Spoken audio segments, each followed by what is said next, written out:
দৈনিক মজুরি ৫০০ টাকা নির্ধারণ সহ ৪ দফা দাবিতে চট্টগ্রামের ফটিকছড়িতে বিক্ষোভ করছে চা শ্রমিকরা। সোমবার ২ ঘন্টা কাজ বন্ধ রেখে বিক্ষোভ মিছিল ও মানববন্ধন করেন কর্ণফুলী চা বাগানের শ্রমিকরা। সিটি গ্রুপের মালিকানাধীন কর্ণফুলীর চা বাগানের শ্রমিকরা দৈনিক মজুরি ১৮৭ টাকা থেকে বাড়িয়ে ৫০০ টাকা করার দাবি জানিয়েছেন। তাদের অভিযোগ, বর্তমান বাজার দরের সঙ্গে এই মজুরি সামঞ্জস্যপূর্ণ নয়। এতে পরিবার চালানো ও সন্তানদের পড়াশোনার খরচ মেটাতে হিমশিম খাচ্ছেন তারা। শ্রমিকদের অন্যান্য দাবির মধ্যে রয়েছে চা শ্রমিক স্বার্থবিরোধী গ্যাজেট ও ৫% ইনক্রিমেন্ট বাতিল, বাংলাদেশ চা শ্রমিক ইউনিয়ন B77 এর সুষ্ঠু নির্বাচন এবং আইনগতভাবে ভূমির মালিকানা নিশ্চিত করা। দাবি দ্রুত বাস্তবায়ন না হলে আরো কঠোর কর্মসূচির হুঁশিয়ারি দিয়েছেন শ্রমিক নেতারা।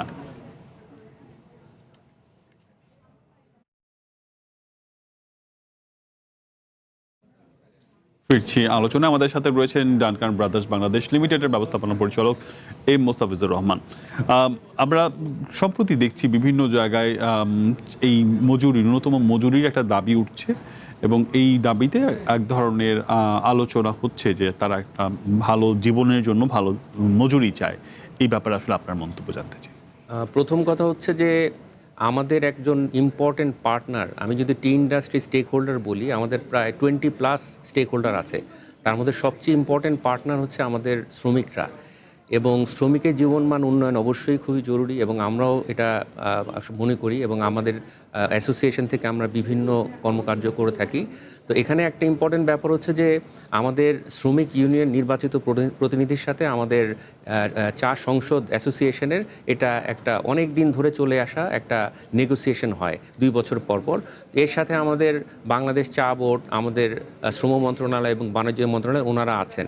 তো এখানে যেহেতু এই জিনিসটা একটা আলোচনাধীন, তো এই কারণে এই বিষয়ে আমি এখন মন্তব্য করতে চাচ্ছি না, বিকজ এটা অনেক ওনারা সরকার একদম অ্যাক্টিভলি এবং আমাদের সরকারের সর্বোচ্চ মহল থেকে এই ইন্ডাস্ট্রিটাকে যাতে ঘোরানো যায় একটা প্রচেষ্টা চলছে।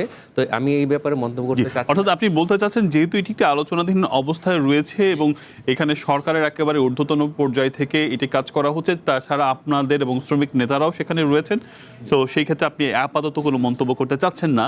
কিন্তু আপনি বলছিলেন যে আপনারা 12 মাস হচ্ছে গিয়ে আসলে ব্যয় করেন, কিন্তু আয় করেন হচ্ছে 8 মাস, এবং এই সময়টার মধ্যে আপনারা শ্রমিকদের নানা ধরনের দেখভাল করা থেকে শুরু করে নানা ধরনের বিষয়টার সাথে যুক্ত। সেই প্রসঙ্গটি আপনি বিরতির আগে আলোচনা করছেন, সেটি একটু শুনতে চাই।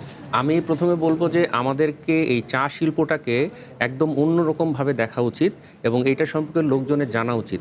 আমরা যখনই পেপার খুলি, যখনই কোনো আলোচনায় যাই, সবসময় একটা জিনিসে আলোচনায় আসে যে শ্রমিকরা অবহেলিত এবং মালিকরা প্রপার অ্যাটেনশন দিচ্ছে না।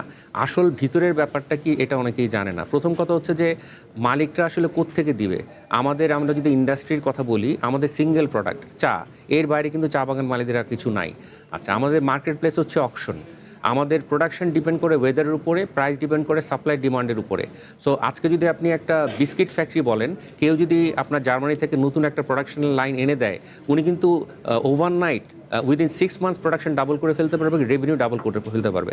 আমাদের কিন্তু cost base fixed, which is increasing every day. যেমন রিসেন্টলি আমাদের বিদ্যুতের খরচ প্রায় 20% বাড়িয়ে দেওয়া হলো, আমাদের তেলের খরচ বাড়িয়ে দেওয়া হলো।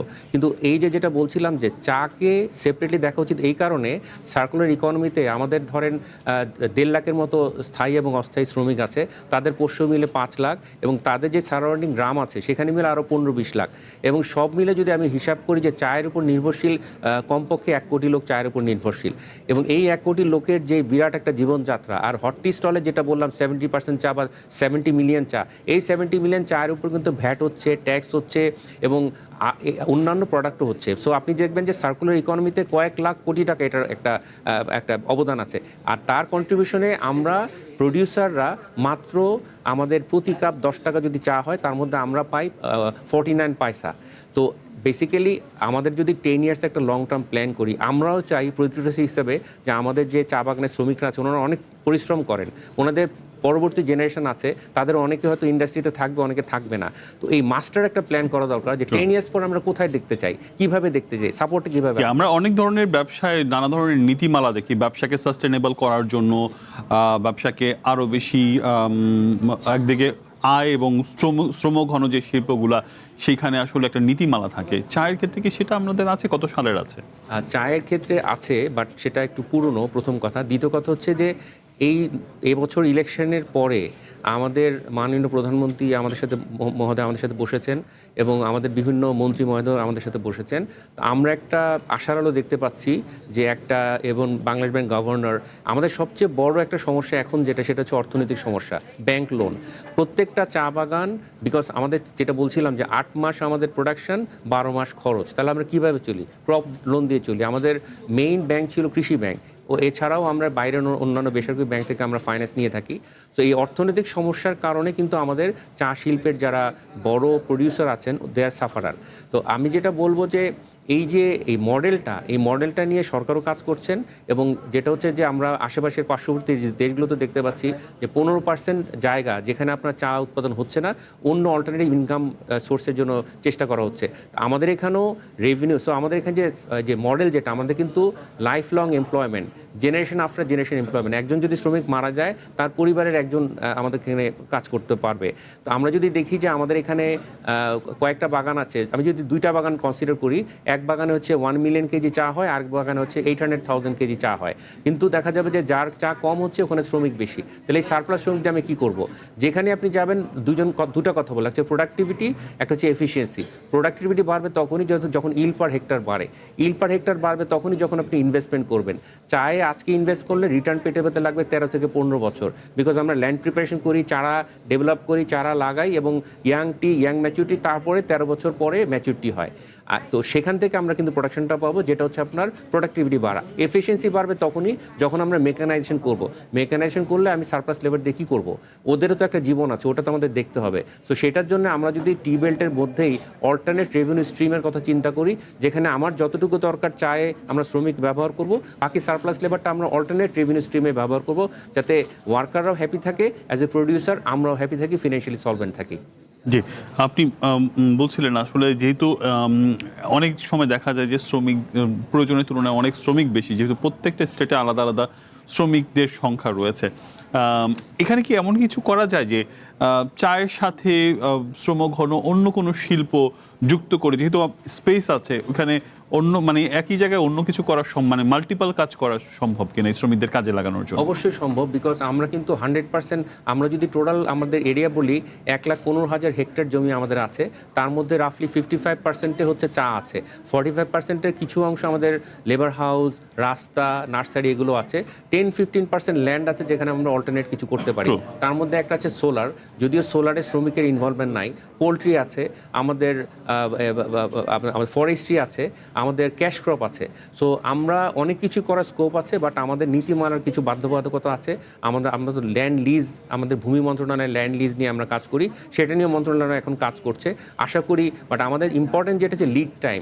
আমি যদি আজকে কিছু একটা ইনিশিয়েটিভ নেই, সেখান থেকে আমাদের রেভিনিউ পেতে 3 থেকে 5 বছর লেগে যাবে। সো এই জন্য আমি বলছিলাম যে আমরা যদি একটা মাস্টার প্ল্যান করি রাষ্ট্রীয়ভাবে, যেখান থেকে, বিকজ আমরা হচ্ছি one of the stakeholders, আমরা হচ্ছি প্রডিউসার, বাট যেটা হচ্ছে যে আমরা তো একটা টেক কেয়ার করছি আমাদের বিরাট একটা জনগোষ্ঠীর, এবং আমাদের এই যে 1 কাপ চায় যেখানে আমরা 49 পয়সা পাচ্ছি, সেই কন্ট্রিবিউশন থেকে কিন্তু ম্যাসিভ একটা ইকোনমিক কন্ট্রিবিউশন হচ্ছে, যেটা কেউ দেখছে না। চামড়া এবং পাটেও সে কন্ট্রিবিউশনটা ছিল, কিন্তু সেটা কিন্তু একসময় হারিয়ে গেছে। মানে আমরা কিন্তু অপরচুনিটি লস যেটা হলো চামড়া এবং পাট থেকে, সেটা আমরা বুঝছি না, কিন্তু চায়ের অপরচুনিটি লস্ট হবে হিউজ, বিকজ আমাদের এমপ্লয়মেন্ট, যারা আমাদের বাগানগুলো হচ্ছে বর্ডার বেল্টে, ওখানে কিন্তু সেফটি সিকিউরিটি সব আমরাই দেখি, এবং সেই দিক থেকে ওদের জনসংখ্যা, ওদের শিক্ষা, তো 10 ইয়ার্স একটা প্ল্যান যদি আমরা করতে পারি সরকারের সহযোগিতায়, তাহলে আপনি একটা মহাপরিকল্পনার কথা বলছিলেন। আমরা এমন দেখছি, আগে যেটা সবসময় মনে করতাম যে আসলে বিভিন্ন টিলা জাতীয় জায়গায় চা হয়, এখন সমতলেও আমরা চা করতে পারছি, এমন কিছু উদাহরণ আমরা দেখছি।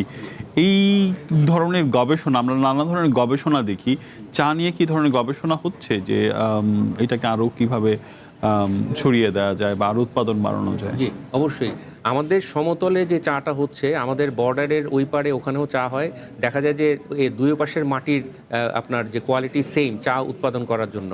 তো এটা একটা সম্ভাবনাময় জায়গা, এবং সবচেয়ে আশার কথা সেটা হচ্ছে যে কয়েক বছর আগেও সমতলের চায়ের কোয়ালিটি ভালো ছিল না, এখন কিন্তু ওনারা ভালো চা বানান ধারাবাহিকভাবে বাড়ছে। এই ক্ষেত্রে আরো গবেষণা প্রয়োজন। আপনি বলছিলেন যে 10 বছর একটা মহাপরিকল্পনা প্রয়োজন।